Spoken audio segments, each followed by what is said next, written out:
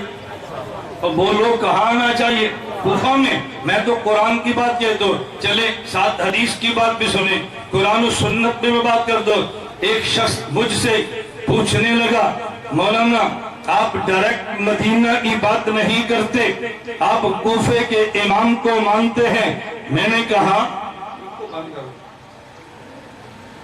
میری مجبوری ہے کہ میں شہری نہیں ہوں، پیڑو سمجھتے ہیں، دیہاتی مولوی ہے نا، دیہاتی، تو میں چاہتا ہوں کہ میں بھی دیہاتی ہوں، میرا سپیکر بھی دیہاتی ہو، مولوی دیہاتی ہو سپیکر شہری ہو، مولوی سپیکر آپس میں لڑتے ہیں، قوم کو مسئلہ سمجھ نہیں آتا۔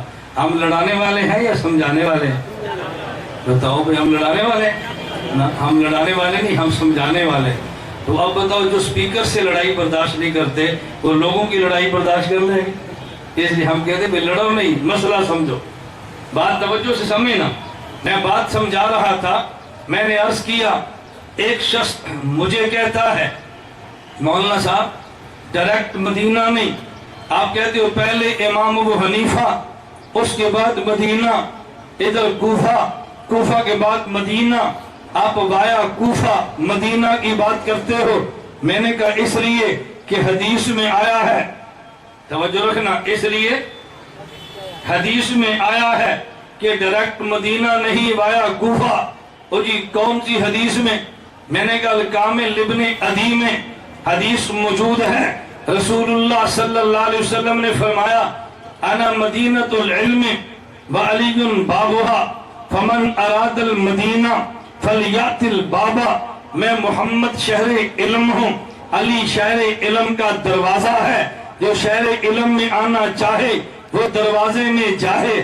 اللہ کے نبی شہر علم مدینہ میں ہے، شہر علم کا دروازہ علی وہ کوفہ میں ہے، جو ڈائریکٹ گزر کے جائے وہ بے ادب ہے، دروازے سے گزر کے جائے با ادب ہے۔ مسجد کا امام اعلان کرے صف اول میں نماز پڑھو، اجر بہت ملتا ہے۔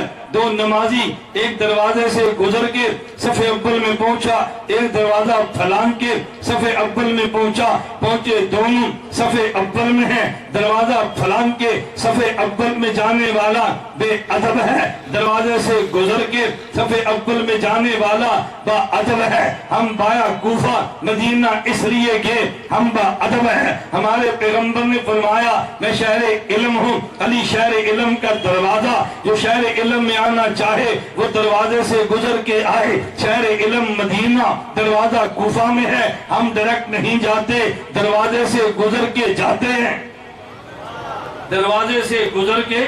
یہ تو حدیث میں آیا ہے، ہم تو حدیث کی بات کرتے ہیں، کوئی اضافی بات تو نہیں کرتے۔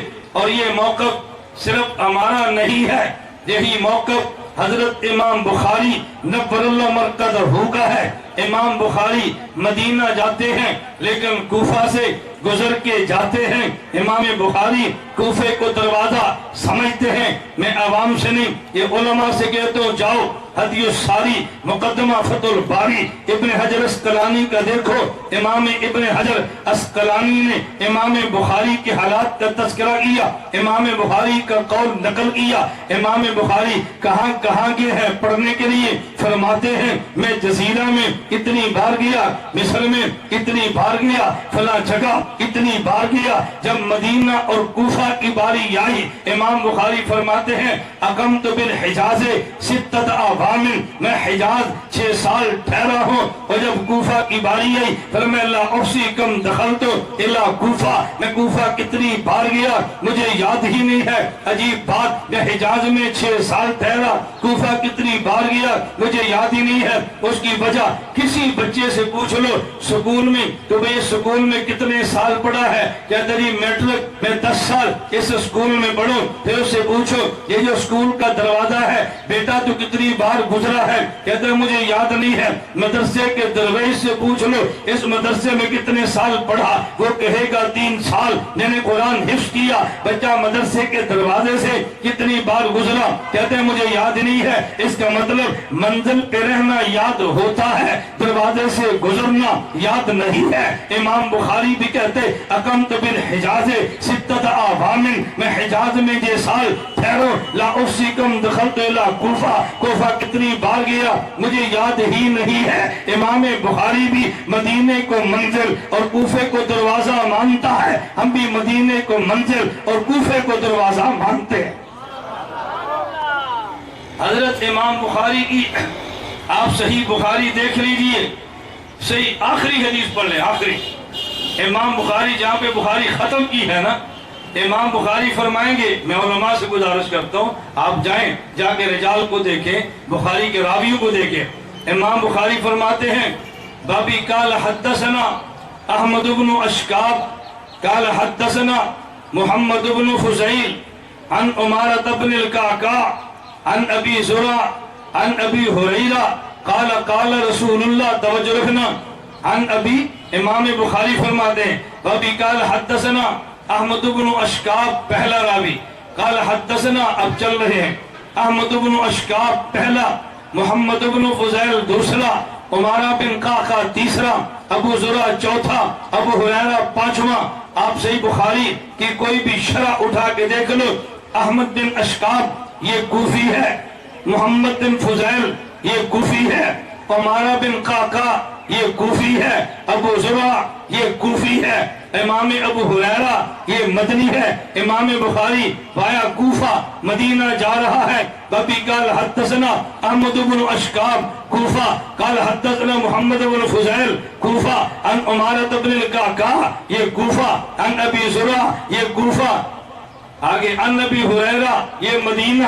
امام بخاری بایا کوفہ مدینہ جا رہا ہے، کوئی اعتراض نہیں ہے، ہم بایا کوفہ جائیں، اعتراض ہے۔ اس کا مطلب یہ کہ مسئلہ کوفے کا نہیں ہے، مسئلہ حنفیت کا ہے۔ میں سمجھا یہ رہا تھا حضرت امام اعظم ابو حنیفہ یہ پیداوار بعد کی نہیں ہے، ان کے آنے کے اشارے قرآن میں ہیں، ان کے جانے کے اشارے میرے پیغمبر کے فرمان میں، یہ بعد کی پیداوار نہیں ہے۔ حضرت امام اعظم ابو حنیفہ کی فقہ حنفی، پہلے میں نے امام پہ بات کی ہے، اب فقہ پہ بات کرنے لگا ہوں۔ جو شروع سے آئے تھے نا ان کو تو میری بات پوری سمجھ آئے گی میں کیا کہنا چاہتا ہوں، اور جو شروع سے نہیں ہے ان کو پوری بات تو سمجھ نہیں آنی۔ میں نے پہلے آپ سے کہا تھا نا کہ ہماری بیماری ہے، ہم وقت کی پابندی کرتے ہیں۔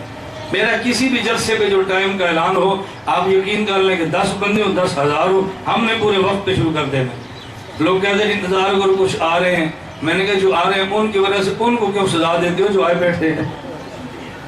بھائی جو آ رہا ہے اس کو سزا دو، جو وقت پہ آئے آپ سزا اس کو دیتے ہیں۔ آپ مجھے بتائیں جو وقت پہ آئے اس کو سزا دیتے ہیں، جو لیٹ ہے اس کو دیتے ہیں، اور آپ جو وقت پہ اسے سزا جلسوں میں دیتے ہیں نا؟ بھائی آپ بیٹھو بھی لوگ آ رہے ہیں، ابھی لوگ آ رہے ہیں، ابھی لوگ آ رہے ہیں۔ ہم نے کہا جو آ رہے ہیں اس کو آنے دو، جو وقت پہ اس کو تو بات پوری سمجھاؤ نا، 10 بندے سمجھیں، پوری بات تو سمجھیں نا۔ اللہ میں بات سمجھنے کی توفیق عطا فرمائے۔ میں فقہ پہ بات کرنے لگا ہوں، قرآن کریم میں ہے الیوم اکملت لکم دینکم، توجہ، دین کامل۔ اب لوگوں نے اعتراض کیا اور یہ تمہاری فقہ حنفی یہ تو بعد کی ہے، دین کامل کے بعد ہے، قرآن کے بعد ہے، حدیث کے بعد ہے، یہ بدعت ہے۔ نہیں نہیں سکرند کے حنفیوں، اگر کوئی تم سے پوچھے فقہ حنفی کب کی ہے تو تم سینہ تان کے کہنا فقہ حنفی پیغمبر کے دور کی ہے۔ کب کی ہے؟ بولو کب کی ہے؟ مجھے پتا تم کیوں نہیں بول رہے، تمہارے سامنے دلیل ہی انوکھی بات ہے، اس لیے بولتے ہوئے جھجکتے ہیں، کیسے بولے؟ اگر کوئی تم سے پوچھے فقہ حنفی کب کی ہے، آپ نے کہنا ہے پیغمبر کے، بولو پیغمبر کے، اور اونچی آواز سے پیغمبر کے۔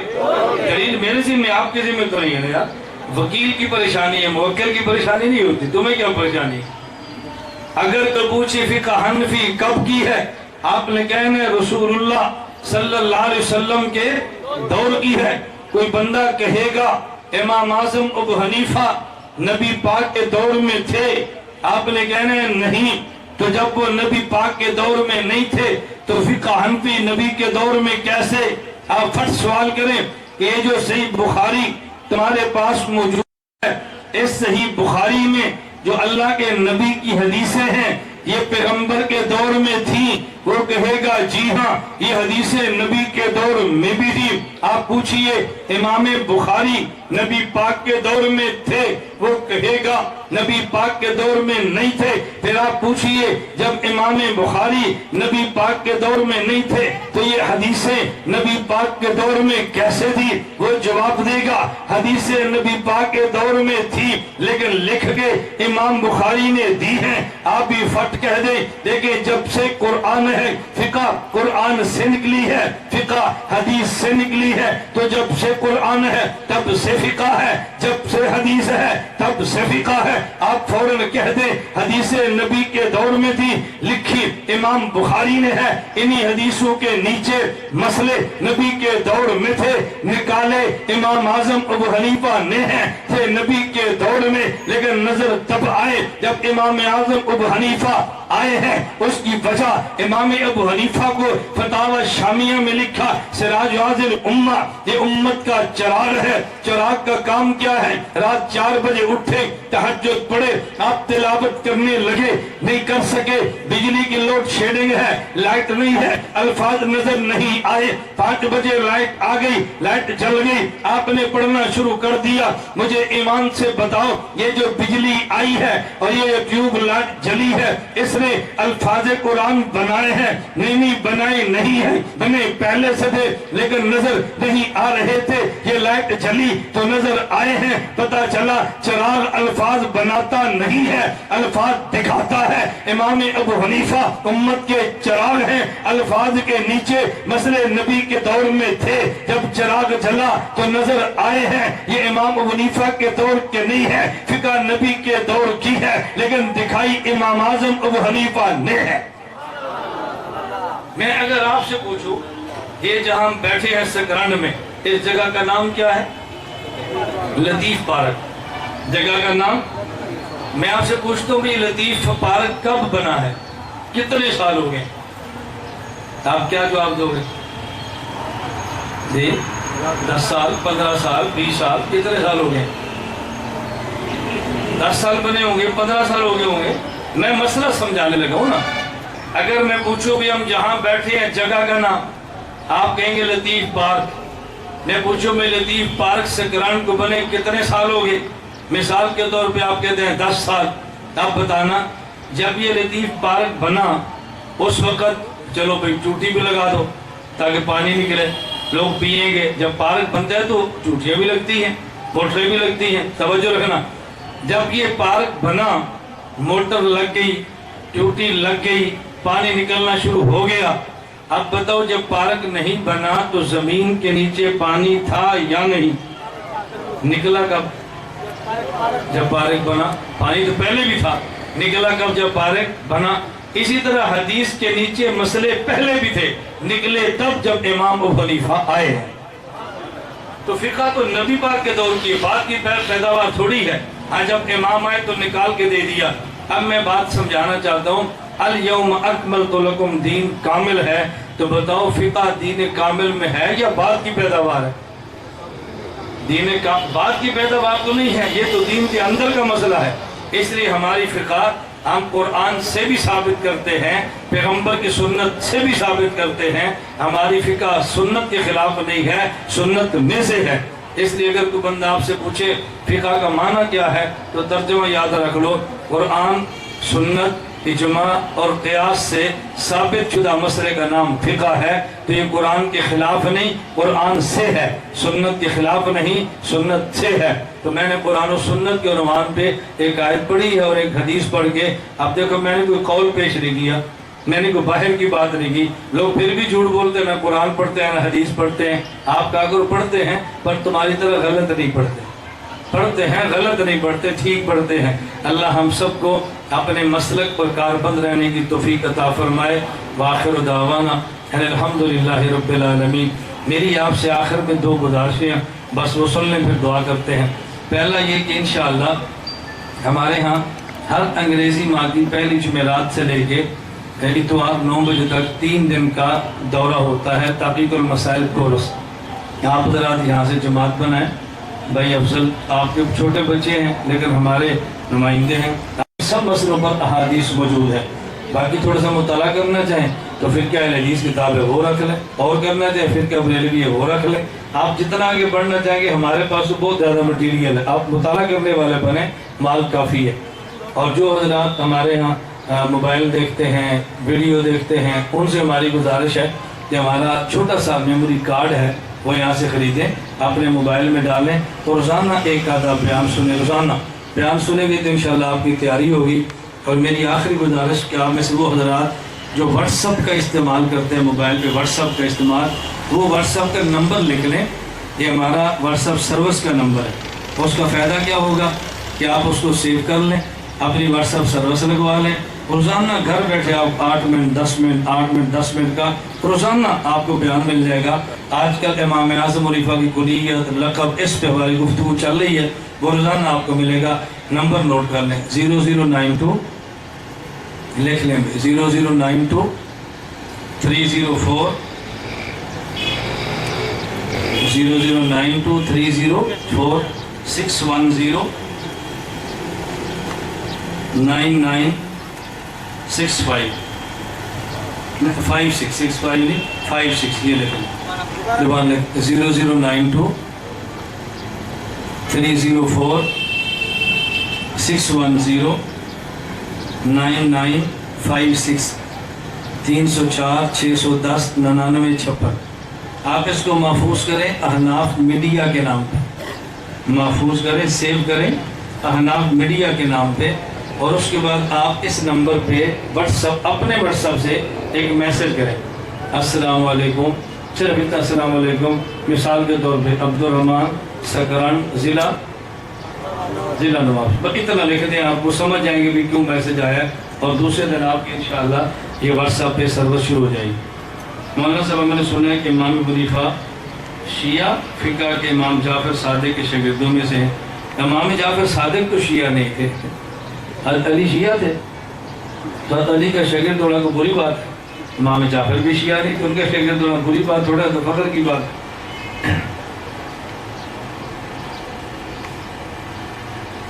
میں نے کہا جب ایک آدمی کہتا ہے نا طلاق طلاق طلاق, تو آپ کہتے ہیں 3 ہوتی ہیں, اور اگر کہتے ہیں قبول قبول قبول تو نکاح کتنے ہوتے ہیں؟ میں نے کہا نکاح تو ہوتا ہی ہے کہ 2 ہو ہی نہیں سکتے.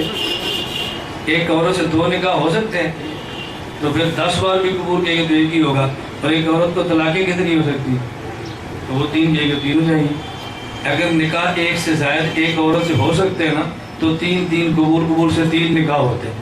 نکاح ہوتا ہی ہے کہ ہاں, چھوڑنے کے لیے بات ذہن میں رکھنا, نکاح ایک کیوں ہے اور 3 طلاقیں کیوں ہیں؟ اس لیے کہ جب عورت کسی کے ساتھ آ گئی ہے, یہ مذاق بازی نہیں ہے, سوچ سمجھ کے جب وہ قبول کرے آ گئی ہے. اب اس کو نکالنے کے لیے شریعت جلد بازی نہیں کرتی, شریعت موقع دیتی ہے. ایک بار کہہ دو ابھی 3 ہے, انتظار کرو, غصہ ٹھنڈا ہو جائے, معاملہ ٹھیک ہو جائے, رجوع کر لو, نہ ہو جائے دوبارہ نکاح کر لو. تو 3 طلاقیں اس لیے رکھی ہیں تاکہ ایک مرتبہ جو نکاح ہوا ہے اس کو پکا رکھے, اس کو چھوڑنے کی کوشش نہ کرے. یہ شریعت نے سہولت دی ہے.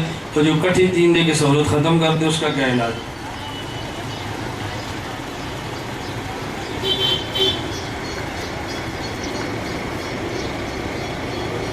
اب یہ بعضوں کے پاس عقل نہیں ہے, مجھے چٹ پڑھ کے سمجھ آتی, شرم آتی ہے. کہتا ہے جی آپ نے قرآن کی آیت پڑھی ہے الیوم اکملت لکم, الیوم اکملت کا معنی ہے کہ آج دین کامل ہو گیا, آج. تو جس دن آیت نازل ہوتی وہ دن مراد ہے. اگر اس دن کو مان لیں تو حضور اس کے بعد 82 دن زندہ رہے ہیں, تو جو حضور نے بعد میں احادیثیں دی وہ دین میں اضافہ تھا, جو بعد میں جو آیتیں اتری ہیں وہ پھر قرآن میں اضافہ تھا. الیوم سے مراد خاص دن نہیں ہے, الیوم سے مراد حضور کا زمانہ ہے. ہمیشہ الیوم کا معنی یہ نہیں ہوتا یا ایھا الذین آمنوا اتقوا اللہ ولتنظر نفس ما قدمت لغد. ہر بندہ سوچے کل کے لیے کیا ہو جائے. اب یہ کل سے مراد ہفتہ نہیں ہے, کل سے مراد قیامت کا دن ہے.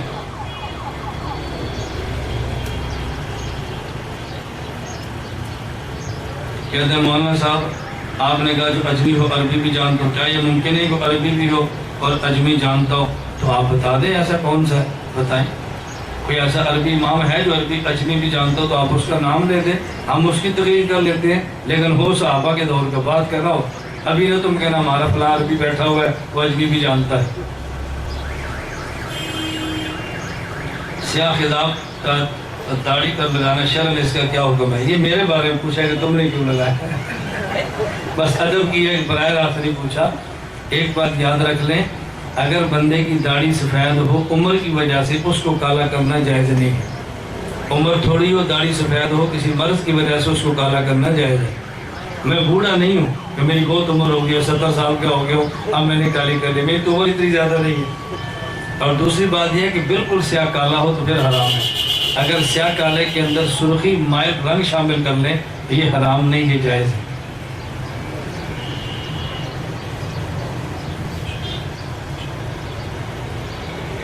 میں نے جس موضوع پر بات کی اسی پر آپ چٹ دیں۔ اس نے کہا یہ بات بریلوی کہتے ہیں، فلاں مولوی نے چیلنج کیا تھا، نہ مجھے کسی نے چیلنج کیا نہ میں کسی سے دوڑوں، جھوٹ کے نہ پاؤں ہوتا ہے نہ سر ہوتا ہے۔ اصل میں بعض لوگ چٹے کیوں دیتے ہیں بھی آج باری ہونے کی اگر چٹ دو تاکہ موضوع بدل جائے، تو آپ موضوع نہ بدلیں، آپ موضوع پر چیٹے دیں، آج تمہاری باری ہے پھر کسی اور کی صحیح۔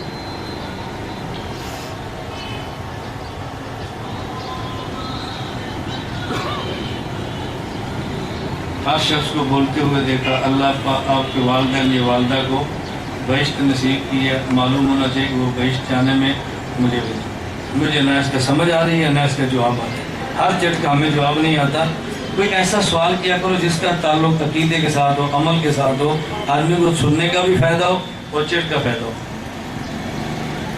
جمعیت کا پرچم بھی، جمعیت کا پرچم ہمارا پرچم ہے۔ جمعیت دیوبندی جماعتوں کی ماں کا درجہ رکھتی ہے، اس لیے ماں کا سب کو احترام کرنا چاہیے۔ اس سے زیادہ بات تو میں کچھ نہیں کہہ سکتا۔ فضائل مال کی تعلیم کرنا کس حدیث سے ثابت ہے؟ تو فضائل مال خود حدیث کی کتاب ہے، تو حدیث کو پڑھنا تو حدیث سے ثابت ہے نا۔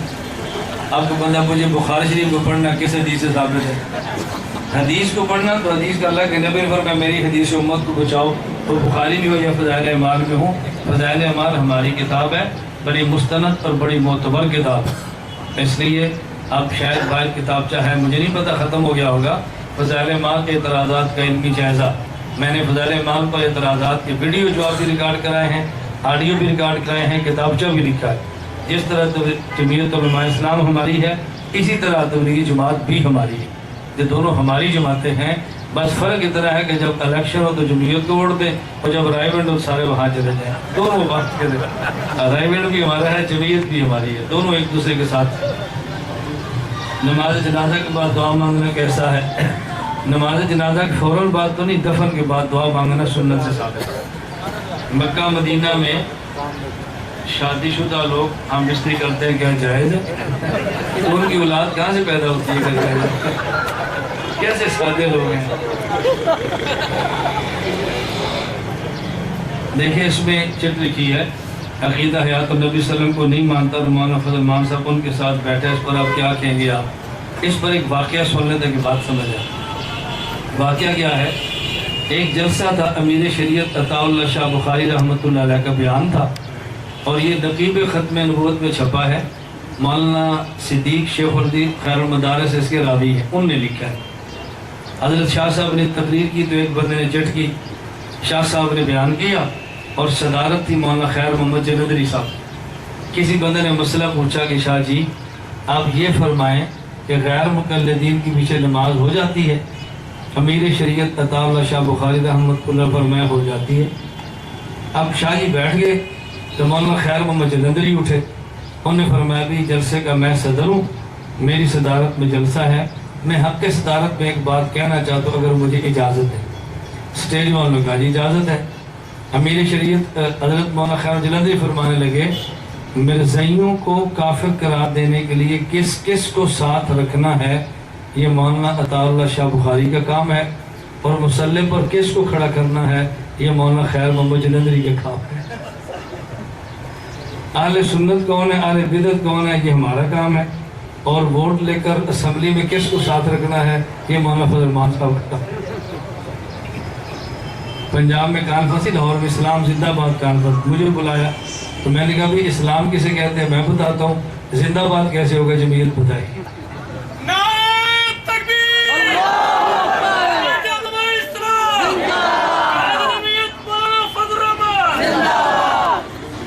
کہتے ہیں اکثر لوگ کہتے ہیں مدینی والا، آپ کو بھی بلایا گیا، کیا یہ کہنا؟ مجھے نہیں سمجھ آئی، مجھے نہیں سمجھ آئی۔ ویڈیو بنانا کراچی کے علماء حرام قرار دیتے ہیں۔ کراچی کے علماء عمرے کے لیے کھنچوا لیتے ہیں، عقیدے کے لیے نہیں کھنچواتے۔ عمرہ کرنا ہو تو کھنچوا لیتے ہیں، عقیدہ بیان کرنا ہو تو پھر نہیں کھنچواتے۔ عقیدے کا مسئلہ تو عمرے سے بھی سخت ہے، عقائد کی جنگ ہے، آپ بغیر اس کے کیسے لڑو گے؟ یہ جتنے بندے آج آپ یہاں بیٹھے ہوئے ہیں نا، یہ مجھے کیوں جانتے ہیں؟ یہ جو آپ نے میری کتابیں پڑھی ہیں؟ نہیں، آپ کسی نے نیٹ پہ دیکھا، کسی نے کیمرے میں دیکھا، کسی نے ویڈیو میں دیکھا، پوری دنیا میں آواز پھیل گئی اور امت کا عقیدہ محفوظ ہو گیا۔ ہم ویڈیو کو حلال یا حرام کی بات نہیں کرتے، ویڈیو ضرورت ہے، بس ضرورت کو ضرورت کے درجے میں رکھتے۔ شیخ صاحب سورۃ الفاتحہ امام کے پیچھے کیوں نہیں پڑھتے؟ اللہ کے نبی نے منع فرمایا، اس لیے نہیں پڑھتے آپ۔ حضور نے فرمایا جس کا امام ہو مقتدی، امام کا قرآن مقتدی کا ہے۔ یزید کے بارے میں ہمارا کیا عقیدہ ہونا چاہیے؟ حالانکہ حدیث میں مغفور لہم کا لفظ آیا ہے۔ یزید کے بارے میں ہمارا عقیدہ ہے کہ وہ فاسق اور فاجر تھا، فاسق اور فاجر تھا، یہ ہمارا عقیدہ ہے علماء دیوبند کا۔ اعتراض کیا ہے؟ اللہ کے نبی نے فرمایا کہ جو قسطنطنیہ کی جنگ میں شریک ہوگا اس کے گناہ معاف ہو جائیں گے۔ تو جب حضور نے بشارت دی ہے تو پھر اچھا آپ بتاؤ حدیث میں کیا آتا ہے؟ حدیث میں بہت ساری حدیثیں، مثلا جو آدمی سچے دل سے توبہ کرے اس کے گناہ معاف ہو گئے یا نہیں، اور بعد میں پھر کر لے تو پھر کیا ہوگا؟ قسطنطنیہ میں جنگ میں شریک ہو گیا تو پچھلے معاف ہو گئے نا، اگلے کو تو کا کیا کرے؟ اب سمجھ آ گئی؟ قسطنطنیہ کی جنگ میں شرکت سے پچھلے معاف ہوئے نا، تو اس کے بعد جو کی اس کا کیا کرے؟ حضرت حسین کا مسئلہ بعد کا ہے، قسطنطنیہ سے پہلے کا نہیں ہے۔ اب سمجھ آ گئی آپ کو؟ الحمدللہ رب العالمین والصلاة والسلام علی رسولہ وعلی آلہ وصحبہ اجمعین۔ یا اللہ ہم سب کے گناہوں کو معاف فرما، خطاؤں سے درگزر فرما، جائز حاجات کو پورا فرما، مسلک اور عقیدے کے لیے اللہ ہم سب کو قبول فرما، کمیاں کوتاہیاں اپنے کرم سے معاف فرما دے۔ وصلی اللہ تعالی علی رسول خیر خلقہ محمد وآلہ وصحبہ اجمعین برحمتک یا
بس ٹھیک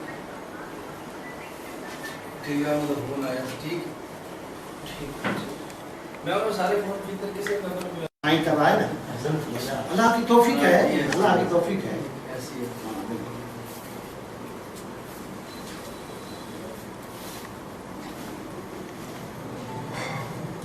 یہ میموری کارڈ یہ بڑے کام کرتے ہیں، یہ چھوٹے چھوٹے کتاب جو ہے نا، ابھی علمات اہل سنت اس نے تو اتنا کام کیا ہے، جو چھوٹا بڑا رکھ کر بس وہ بابا یہ دیکھو لکھا پڑا ہے، نہیں مانتے چھوڑو بس، ہمارے پاس تو دلیل ہے بس بس الحمدللہ الحمدللہ۔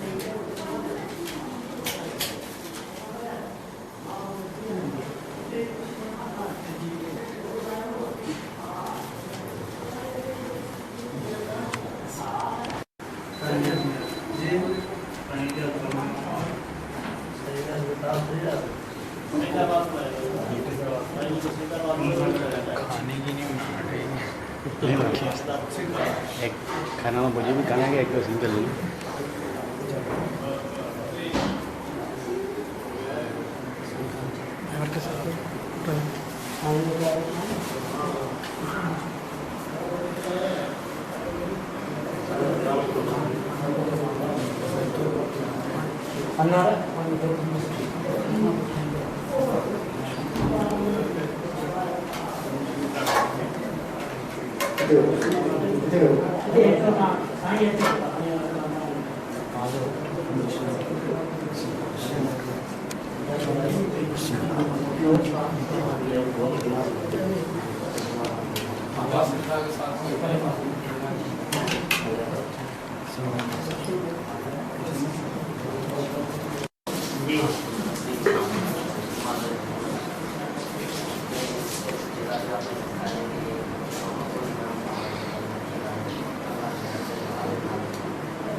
یہ نہیں بچوا نہیں بچوا نہیں کیا نہیں یہ ویڈیو میرے موبائل میں آ جائے گا نہیں اس موبائل میں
باتوں کو بڑا کر کے پیش کرتے ہیں تو ہم بھی پریشان ہو جاتے ہیں.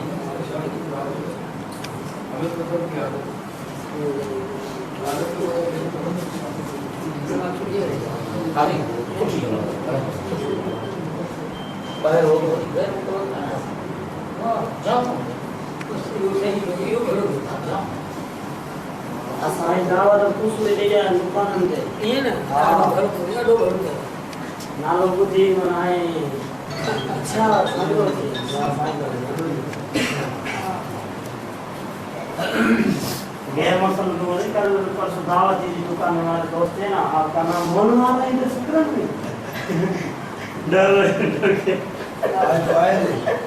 میرے کافی دوست کو جی جی کیوں ایسے میں ذرا سوتا ہوں